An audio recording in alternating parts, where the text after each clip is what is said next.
चलिए अब हम लोग जो जिसका आप सबको बहुत इंतजार था नंबर सिस्टम वाले में किसको क्या कहते हैं उसको पढ़ते हैं। ये हो सबसे पहले होता है वास्तविक संख्याएं। ये क्या होती हैं? संख्या रेखा पर आपकी जितनी भी संख्याएं हैं, संख्या रेखा पर 0 1 2 3 4 -1 -2 -3 1.4537 2.3, ठीक है। जितनी भी संख्याएं हैं वो सारी वास्तविक संख्याएं, रियल नंबर। अब संख्या दो ही तरह की होगी, समझे। एक या तो पूर्णांक के रूप में होगी, समझे, या तो पूर्णांक के रूप में होगी जिसको हम लोग इंग्लिश में इंटीजर भी कहते हैं। थोड़ा मैंने इंग्लिश का वर्ड्स इसलिए लिख दिया है कि थोड़ा आप लोगों को कंफ्यूजन ना हो, ठीक है, आगे भी दिक्कत ना हो, ठीक है। तो जो पूर्ण अंक हो उसको हम लोग क्या बोलते हैं? इंटीजर, ठीक है। और या आपको या तो एक और दो होगा या इसके बीच का कोई नंबर होगा। अगर इसके बीच का नंबर है तो दशमलव में होगा। तो रियल नंबर दो तरह के होते हैं, या तो इंटीजर्स होंगे या डेसिमल होंगे, दशमलव होंगे, और तो कुछ होगा नहीं। दशमलव के बारे में अभी आप लोग को पढ़ाया कि दशमलव आपको दो तरह के होते हैं, एक परिमित दशमलव होते हैं और एक इनफाइनाइट अपरिमित, मतलब इनफाइनाइट अनंत वाले, ठीक है। अब इसमें भी क्या होता है? परिमित का मतलब फाइनाइट, यानी टर्मिनेटिंग डेसिमल का मतलब जो कहीं पर रुके, समझे, जैसे 4.2 5.65, समझे। ये सब क्या है? 4.2 का मतलब क्या हो गया? 42/10, यानी कि आपको ये 21 दूनी 42, ये 5 दूनी 10, 21/5, यानी पी वाई क्यू का फॉर्म है, ठीक है। ये कहीं पे रुक रहा है ना। दो के बाद ये अगर 5 से इसको भागा दिए तो 4.2, इसका ये कुछ नहीं आएगा। तो दशमलव जो रुक रहा हो उसको परिमित दशमलव कहते हैं, ठीक है, जिसमें दोहराव ना हो, आवर्ती, समझे। आवर्ती को क्या बोलते हैं? इसमें दोहराव हो, और गैर आवर्ती इसमें दोहराव ना हो, समझे। तो ये वाला जो टर्मिनेट करे, जो कहीं रुके, ठीक है। और इसी को क्या बोलते हैं?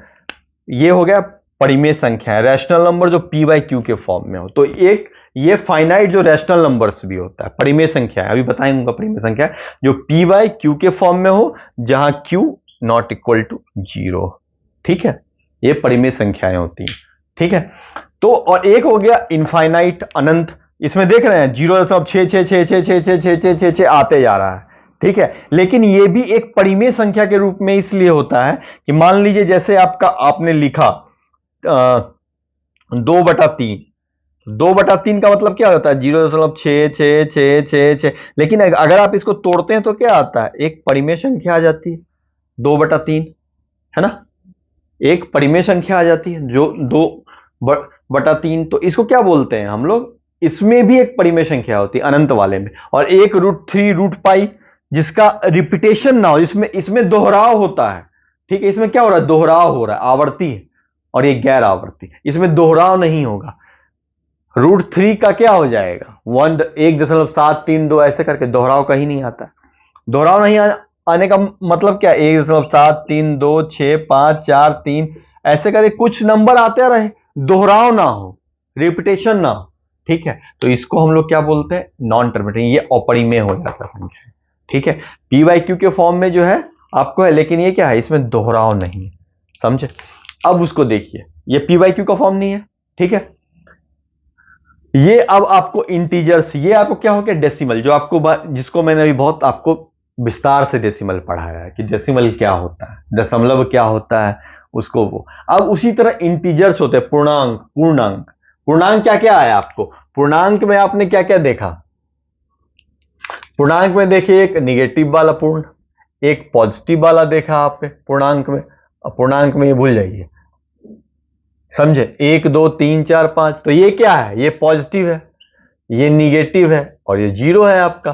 तो पूर्णांक किसको मिलके बना? निगेटिव, 0 और पॉजिटिव। तो निगेटिव का मतलब क्या नाम है? ऋणात्मक पूर्णांक ये हो गया, ये आपको ऋणात्मक पूर्णांक हो गया, ये आपको 0 हो गया, और ये आपको धनात्मक पूर्णांक हो गया, ठीक है। तो पूर्णांक किससे मिलके बना? ऋणात्मक संख्याएं 0 और धनात्मक संख्याएं। और जो आपको 0 और पॉजिटिव यानी धनात्मक संख्या आएंगी, इसको क्या बोलेंगे? गैर ऋणात्मक पूर्णांक, नॉन निगेटिव इंटीजर्स। क्या हो गया, जिसमें नॉन निगेटिव का मतलब क्या होगा, इसमें निगेटिव ना आए तो जीरो तो आ सकता है, तो जीरो और पॉजिटिव इंटीजर्स, जीरो और धनात्मक पूर्णांक, इसको हम लोग क्या बोलते हैं, गैर ऋणात्मक पूर्णांक। ये हो गया, समझे। उसी तरह जीरो प्लस ये वाला, जीरो प्लस ऋणात्मक पूर्णांक, जीरो प्लस ऋणात्मक पूर्णांक, ये क्या हो गया आपको, गैर धनात्मक पूर्णांक, समझे। यानी पॉजिटिव पार्ट ना हो, समझे, पॉजिटिव पार्ट ना हो बस। तो पॉजिटिव पार्ट नहीं हो तो जीरो तो होगा ना, क्योंकि पूर्णांक तीन चीजों से मिलकर बना है, ऋणात्मक पूर्णांक, शून्य और धनात्मक पूर्णांक, ठीक है। तो ये दोनों जब मिलेंगे तो इसको हम लोग बोलेंगे गैर ऋणात्मक पूर्णांक, ये दोनों जब मिलेंगे तो इसको बोलेंगे गैर धनात्मक पूर्णांक। इस बात का ध्यान रखिएगा कि इसमें कंफ्यूजन ना हो, जब निगेटिव बोलिएगा तो सिर्फ -1, -2, -3 आएगा, लेकिन नॉन निगेटिव बोलिएगा यानी गैर ऋणात्मक तो मतलब सिर्फ पॉजिटिव, समझे। इस चीज का ध्यान रखिएगा, समझे। तब अगर आप गैर ऋणात्मक बोल रहे हैं तो इसका मतलब जीरो और पॉजिटिव, ऋणात्मक बोल रहे हैं तो सिर्फ निगेटिव, लेकिन गैर ऋणात्मक बोल रहे हैं तो जीरो और पॉजिटिव, समझे। इसको ध्यान रखिएगा जो मैंने समझा रहा हूं, आप समझ रहे हैं ना मैं क्या बोल रहा हूं आपको। ये हो गया, ये इसको मैं मिटा देता हूं, थोड़ा आपको क्लियर हो जाएगा। ये तो मैंने अभी इतनी बार इतना पढ़ाया है।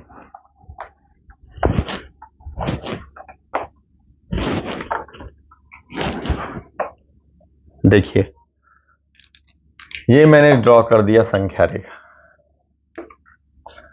0 1 2 3 4,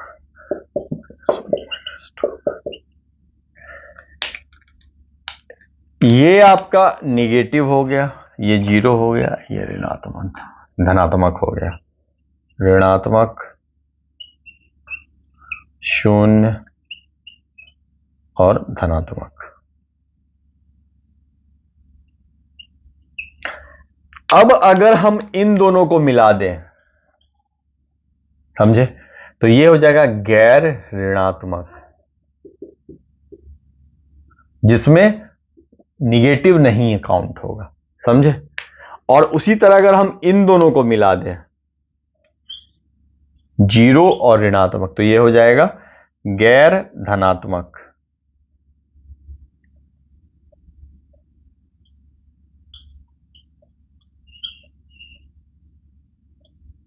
समझे। तो ये होता है आपका रियल नंबर्स में कैसे डिवाइड किया जाता है। अब हम लोग इसके आगे पढ़ते हैं, जो बेसिक आप बहुत दिनों से वेट कर रहे हैं कि नेचुरल नंबर, प्राकृतिक संख्याएं, प्राकृत संख्याएं क्या होती हैं। अब आपका बहुत दिन से लग रहा होगा मैं ये चीजें नहीं पढ़ाया हूं, बाकी चीजें पढ़ा रहा हूं, लेकिन धीरे धीरे आगे बढ़ेंगे ना, है ना।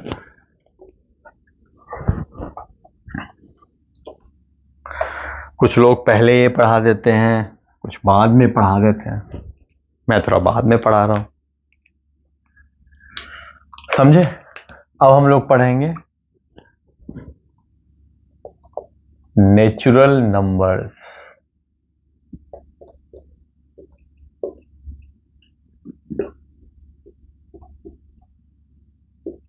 प्राकृत संख्याएं।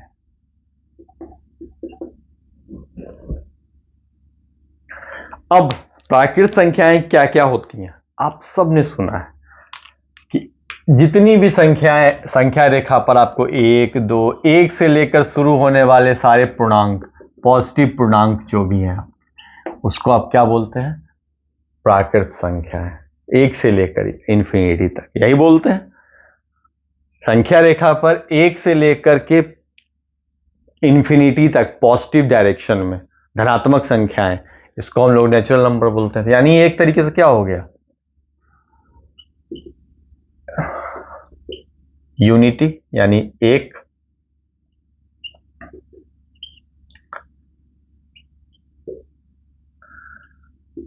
प्राइम नंबर्स,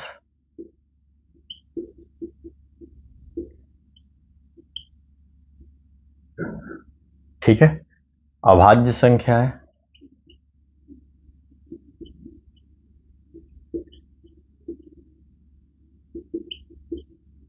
और कंपोजिट नंबर्स भाज्य संख्या है।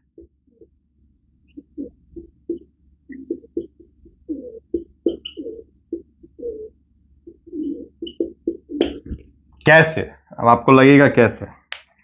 एक का मतलब एक हो गया। अभाज्य संख्याएं क्या होती हैं? जो एक और स्वयं से भाग लगे, यानी 2, 3, 5, 7, 11, 13। ठीक है। और भाज्य संख्याएं क्या होती हैं? जिसमें एक और स्वयं के अलावा और भी किसी नंबर से भाग लगे। जिसमें एक और स्वयं के अलावा और भी किसी नंबर से, मतलब जिसके दो से ज्यादा भाजक हो। इसमें दो ही भाजक होगा। इसमें भाजक कौन कौन सा होगा? एक तो एक होगा और एक स्वयं वो संख्या होगी। यही होगा ना भाजक सबका। लेकिन इसमें क्या है? दो से ज्यादा भाजक हो। दो से ज्यादा भाजक हो तो कैसे? मान लीजिए अब इसमें क्या छूटा? ये एक लिखा गया, ये दो लिखा गया, ये तीन लिखा गया, ये पांच लिखा गया। अब चार यहां पर कैसे आएगा? चार एक कंपोजिट नंबर। देखिए चार का भाजक कौन कौन होगा? एक, दो, चार। छह का भाजक क्या होगा? एक, दो, तीन, छह। समझे? दो या दो से ज्यादा भाजक है तो पांच के बाद छह आ गया, छह के बाद सात। आपको यह है प्राइम नंबर। सात के बाद आप आठ, नौ और दस। ये तीनों क्या है? आठ, नौ और दस। इसको मैं एक ऐसे लिखता हूं, आठ, नौ, दस। ये तीनों क्या है? आठ का देखिए, आठ का क्या क्या हो गया? एक, दो, चार, आठ। नौ का हो गया एक, तीन, नौ। दस का हो गया एक, दो, पांच, दस। देख रहे हैं सब में दो से ज्यादा भाजक, सब में दो से ज्यादा है, यानी 11 हो गया। अब 12 लीजिए, 12 क्या हो गया? कंपोजिट नंबर, भाज्य संख्या है। समझे? भाज्य संख्या है। एक, दो, तीन, चार, छह, 12। समझे? तो जो प्राकृत संख्या होती है वो तीन संख्याओं के मिलने से बनी होती है। किससे किससे? यूनिटी, प्राइम नंबर्स और कंपोजिट नंबर, यानी भाज्य संख्याएं। एक अभाज्य संख्याएं और भाज्य संख्याएं, ये तीनों मिलकर के क्या बनाते हैं? प्राकृतिक संख्या, प्राकृत संख्याएं बनाते हैं। ठीक है। अभाज्य संख्याएं क्या हो गई? जिसमें एक जो खुद से या स्वयं वो संख्या से भाग लगे, वो अभाज्य संख्या है, प्राइम नंबर्स बोलते हैं। कंपोजिट नंबर क्या होता है? भाज्य संख्या है, जिसमें अपने और एक के अलावा और भी किसी संख्या से भाग लगे, यानी उसके दो से ज्यादा भाजक हो गए। प्राइम नंबर के हमेशा दो भाजक होंगे, इसके हमेशा दो भाजक होंगे। कौन कौन? एक और वो संख्या। ठीक है। लेकिन कंपोजिट नंबर में यहां पर क्या होगा? सिर्फ दो भाजक, सिर्फ दो भाजक। लेकिन कंपोजिट नंबर में क्या होगा? दो से ज्यादा भाजक होगा। ठीक है। तो ये तीनों मिलकर क्या बनाते हैं? प्राकृत संख्याएं। ठीक है। चलिए अब देखिए पूर्ण संख्या। पूर्ण संख्या क्या होती है? जीरो प्लस प्राकृत संख्या है।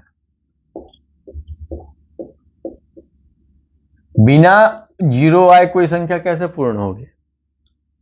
गोला का बहुत महत्व है जीवन में, वही है गोला। समझे? यानी 0, 1, 2, 3, 4, 5, 6।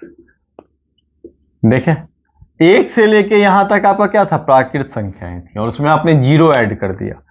जीरो ऐड किया तो क्या होगी? पूर्ण संख्या है ये। उसी तरह अपरिमेय संख्या अभी बताया आप लोगों को, अच्छे से बता दिया चुका हूं। अपरिमेय संख्या है जो p/q के फॉर्म में हो। के स्वरूप में हो और जहां Q 0 ना हो। समझे? जैसे 1/2, 3, 4/5, 3 का मतलब 3/1 हो गया, 7/6, ये सब क्या है? ये परिमेय संख्या, ये सॉरी मैंने परिमेय लिख दिया, परिमेय संख्या है, ठीक है, real rational numbers, rational numbers, ठीक है, जो पी वाई क्यू के स्वरूप में हो जहां पर क्यू 0 ना हो। ठीक है, ये मैंने अभी आपको बताया ही है, ये भी बस वही हो गया, टर्मिनेटिंग 0 डेसिमल में बता ही चुका हूं आपको वो वाली बात। उसी तरह अपरिमेय संख्याएं,